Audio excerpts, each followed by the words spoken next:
away and throw it away.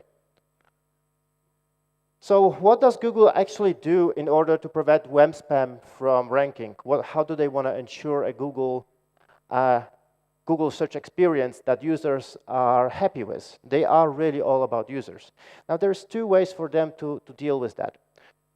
It's all about scale. So the major operation would be based on algorithms. That's what this stands for. Algorithms are nothing else but pieces of software that determine the quality and the relevance of the website. So in that, in that mathematical algorithm, if you change any value, it would have an impact on your site. And of those algorithms, there is a lot. That's basically the process how they come to be. And this is not a process that ever stops. So if you happen to know an algorithm that, if you happen to read about an algorithm and you think that, it's working for you or it's working against you, this is not a static situation. This is constantly dynamic. So what happens first, going forward from the idea, let's say an engineer has an idea how Google search experience may be improved. Now that idea would be discussed. And this is the very much simplified diagram how it works. So that idea would be discussed in a committee and potentially tested. There would be an initial version of that algorithm. And that one would be tested.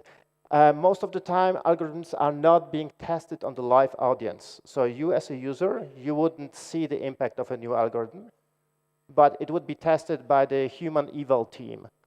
Eval stands for evaluation. So that's not a search quality team. That's typically people that are being hired to work as contractors, and a lot of them. They have their own guidelines, which, by the way, those guidelines leak every now and then online. I never read that. I don't think it's relevant to our business at all.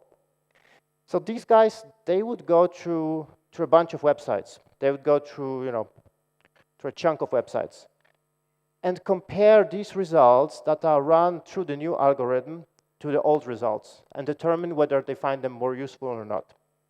Depending on their outcome, that algorithm might either go back for an iteration, be dropped, or it would be tested on a very insignificant number of users, like a very, very small number of live queries.